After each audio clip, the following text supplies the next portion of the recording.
Hello, my name is Kay Meyer, and welcome to my mid-year book Freakout tag. I'm going to talk about some of the best books I've read so far in 2026. I read a lot of different genres, including like adult and YA, so for some of these, I'm going to have 2 books as an answer. If you'd like to hear my full-length reviews for any of these books, I will have the corresponding videos linked down below. Starting off strong with the best book I've read so far in 2026 has to be Local Heavens by K.M. Fajardo. This is a Great Gatsby retelling in a cyberpunk futuristic world, and it also is queer and very timely, I will say. The second book I had to name as one of the best reads so far is Midnight Rooms by Donyae. This is an adult historical gothic horror. I loved everything about this book's vivid imagery and like creepy, sweet aesthetic. I would highly recommend this book in general, but also if you really like the movie Crimson Peak, this gives that vibes. Next up is the best sequel I read.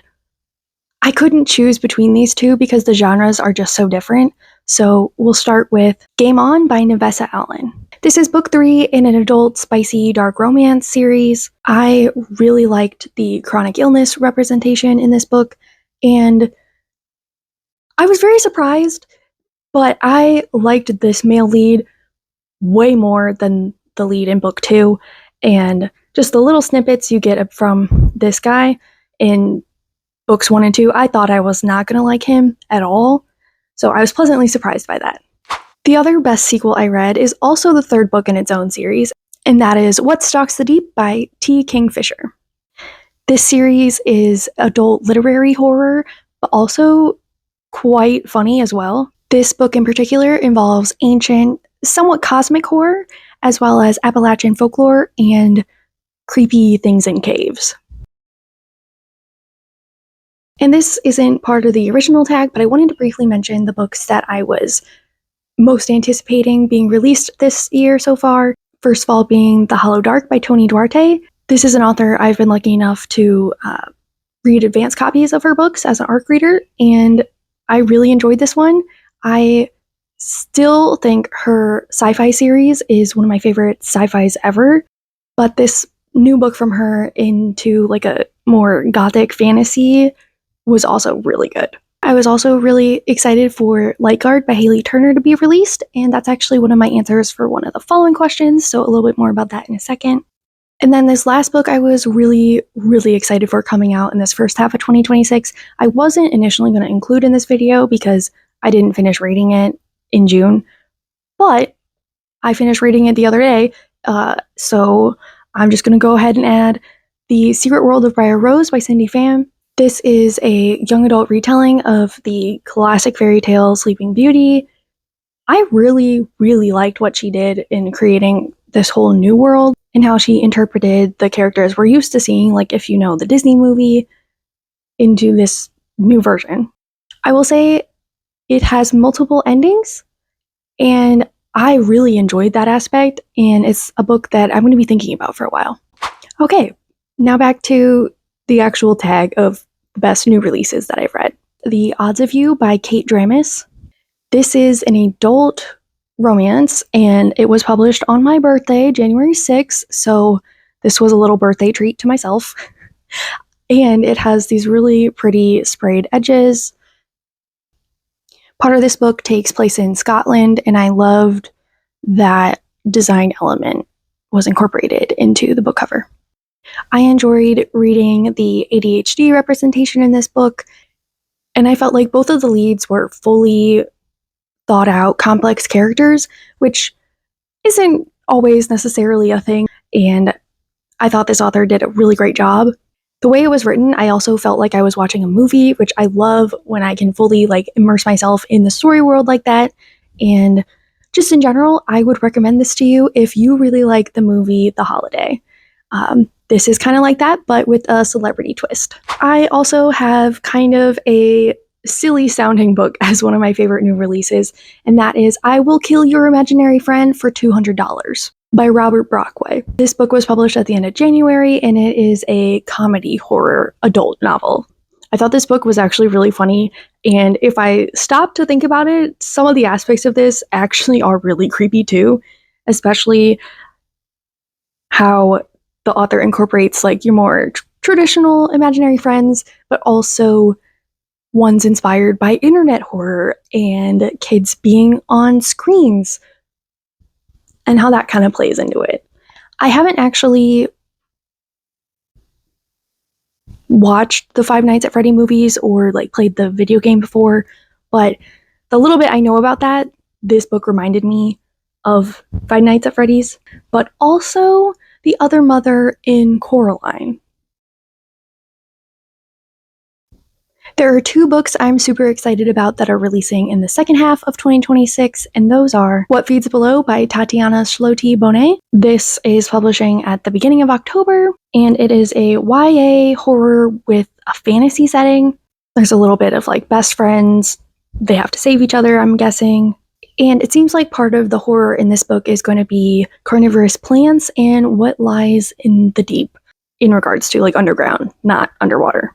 I'm also excited for Lana Ferguson's upcoming new adult romance. And in this book, she's going to go back to her werewolf shifter universe where they're all like spicy adult romances, but interconnected standalones. So you can read them in any order. The Soulmate comes out right around the end of November into December. I actually saw November 30th and December 1st as the publication date online. So it's coming out right around there. Now, these are spicy, just be aware, but I think they're also really funny, and I love like the way she writes romance because I never feel like I get secondhand embarrassment from like the third act breakup. I don't know, that's just something that I really like the way she writes romance, and I'm kind of picky about that. I'm also going to talk about my biggest disappointing read this year, and I don't want you to think that means I didn't actually like this book. I did. But I was still disappointed by The Haunting in Room 904 by Erika T. Wurth. This is an adult horror mystery that involves cults, generational hauntings, and ancestral trauma.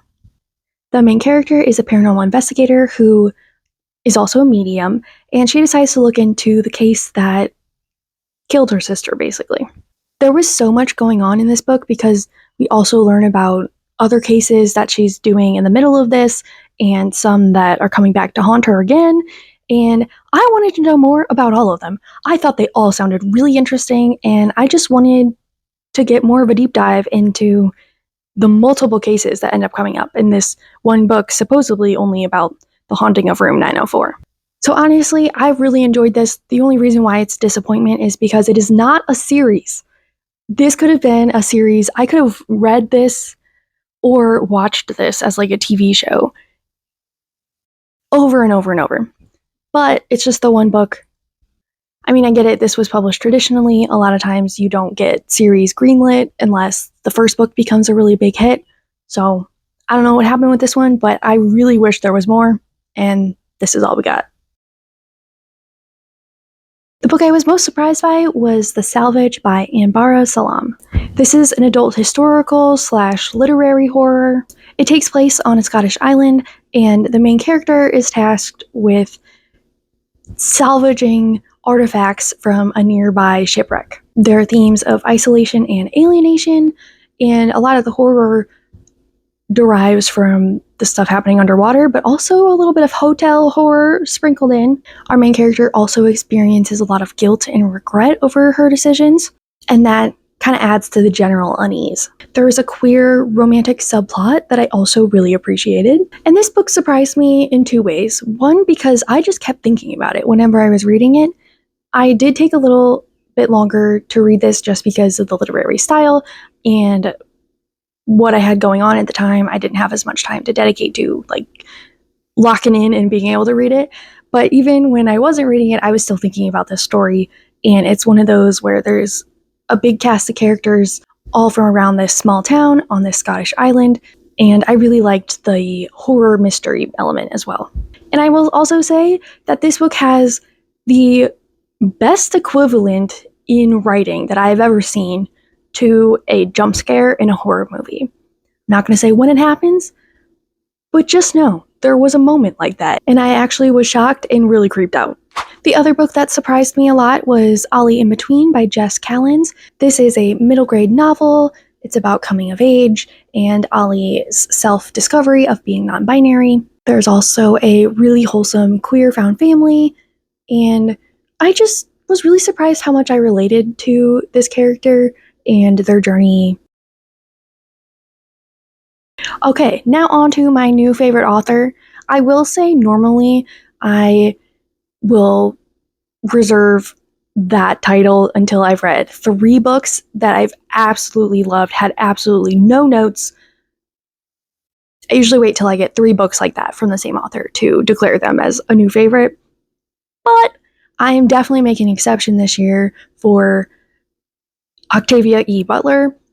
I've heard about her so much online, and it was just time that I actually read one of her books. So I read Parable of the Sower and Parable of the Talents by Octavia E. Butler. This is an adult dystopian duology, and I would say kind of combines like classic literary with sci-fi. I really enjoyed the voices of the female leads from each of these books, and just overall Octavia Butler's writing style. It was also a really meaningful time to read this, just because some parts of the first book actually take place in 2024, and that wasn't that long ago. That was really recent, and these books were written in the 90s, I believe, so that was kind of trippy, and some of the stuff that happens in the dystopian part kind of mirrors what we've been experiencing in America, unfortunately.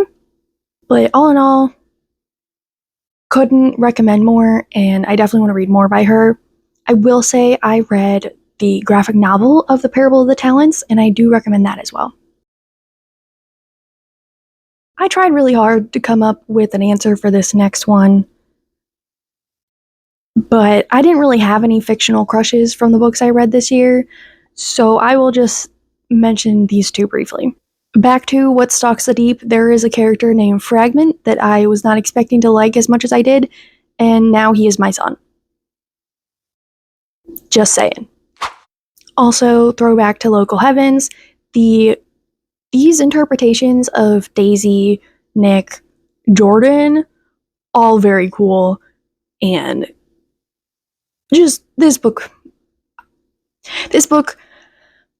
I had such high expectations of, and it definitely exceeded those. Mood shift over to the book that made me cry. I will say I don't cry at books a lot while I'm like actually reading them with my eyeballs, but so I'm more likely to cry at a book that I am listening to as an audiobook. So I was listening to the book Everything is Tuberculosis by John Green, and that definitely made me cry multiple times as I was driving on my way to work. This is a short nonfiction. I think the audiobook was only about like maybe 6 hours, so if you are looking for something short, maybe give it a try. It's a combination of like science and history and some of the societal stuff all about tuberculosis. I learned many a fun fact, such as we have the cowboy hat because of tuberculosis. Read the book if you want to find out why. I will also say part of the reason why I cried at this book is just learning about the long-term devastation that this disease has had on the entire world's population and its impact of society, which should not have happened because this is now a curable disease and people continue to suffer from it and not have the resources to be helped in a lot of different places in the world. So yeah, that made me cry because it's curable. We should be able to cure everybody, but that's not how the world works, I guess. I picked 2 books for the books that made me happy category. One is an adult and the second is a YA. So the adult one is How We End by L.M. Juniper. This is an adult sci-fi horror all about zombies overtaking London, and I just had so much fun with this book. I just love jumping into a new kind of zombie outbreak, and I don't care if you think it's been done before or done too many times, it's just one of my favorite genres to read or watch. I love zombies. But aside from the zombies, I really liked the found family in this book, and the two leads were absolutely amazing. And I also greatly appreciate that the author has mentioned that the dog in this series will survive, which, gotta love that. Most Ardently by Gabe Cole Novoa also made me extremely happy. This is a Pride and Prejudice retelling, and it gave me all the Pride and Prejudice giggles I could ever ask for. It's a queer and trans version of this story, and I really loved all the new scenes that were incorporated, and also this author's take on some of my favorites from the original. I also have two most beautiful books to share with you guys. The first is Lightguard by Haley Turner. It also has like a deep indigo purpley sprayed edges, and on the inside the color bleeds into it, and there's a little black scrolly design, and those are called forced edges, by the way. But super pretty. And it also came with some character art of the main characters. I've talked about this book a few times before on my channel. This is one of the authors that I get to read advanced copies of her book. I also got a chance to beta read this one, and I cannot express enough how much this book just means to me, honestly. The main character has OCD, and I had never read that representation in a fantasy context before, and I thought it was done really well. And the author also has OCD and was just really open to feedback, and just the whole beta reading process and ARC reading process with her has been super fun. I almost forgot to mention, Haley is a musical genius and made a whole soundtrack for this. She has a whole soundtrack that she made for her own book. Okay, you can listen to it wherever you listen to music. It's really cool. And then the other book I thought was the prettiest was actually from the library. I will insert pictures of that if I have those saved. But the Elsewhere Express, absolutely gorgeous. Not only is the exterior beautiful, but this is a whimsical adult fantasy, and I think the people who put this book together beautifully and expertly conveyed what's inside the actual text to the outside. I don't know, it just fits. It also had sprayed edges. I loved this cover art, and I want to say either the inside of the book jacket or the end papers, like when you first open the book, one of those was a coloring page, which is super cool, and I would have colored all over that if I actually own this book, but this was a library book, so I had to give it back. So I did not. I refrained, but I really, really wanted to. And I thought that was a super cool idea. I would love to see this in more books. Alright, on to the last question. What are the books I'm prioritizing on my TBR for the rest of the year? I picked a nonfiction and a young adult fiction book for this. But I really need to read Mundane Magic by Molly Donlin. A lazy witch's guide to hacking your brain, building a daily practice, and getting stuff done. Not only is this a really cute book, but I really appreciate this author. She is one of the co-hosts of the podcast Demystifying Magic, and I just really appreciate her approach to magic being mundane and everyday. It literally has recommendations on magical things to do for the different areas of your house, or places or things you need to clean, and just the different correspondences that you can associate with stuff, like washing your shower curtain every full moon is one of the things that they've talked about when promoting this book on the podcast. So this is a nonfiction witchy with a little bit of mental health stuff sprinkled in. Also, the text on the inside is purple, which is just amazing. I am also going to prioritize reading Blood Moon by Brittany S. Lewis. This is a young adult but college age paranormal romance. I saw this author post something on Threads before this book was published about how she was writing it basically because she believed Bonnie Bennett from the Vampire Diaries deserved a better ending. And I said, hold my phone, enough said, I need this as soon as possible. So I did get this actually a while ago. I just haven't gotten into it yet. But it is also super really pretty with sprayed edges. That's how much I was like, I need to read this. I already put a bookmark in it. But Bonnie Bennett is my favorite character from the Vampire Diaries, so I was like, hell yeah, sign me up. I want to support this author. This tag is one of my favorites. I did it for a couple years over when I was posting on TikTok regularly, and last year was my first time doing it on YouTube, so it's a little different now. Sometimes I just focus on just reading the next book and reading the next book and reading the next book. So I like this tag because it makes me look back at what I've read and really consider what I've really liked versus like, no, this is actually like a new favorite for me. So I like that like self-reflective aspect of this tag. And it also kind of kicks my butt into gear a little bit because I publicly said, I need to read these 2 books. I need to read those 2 books because I don't want to come to the end of the year and then be like, I did not read those 2 books. Because that's a little disappointing. I mean, life happens, so that might happen. Whatever, you know what I mean. Anyway, let me know a book that you really liked reading this year or one that you're super excited to start.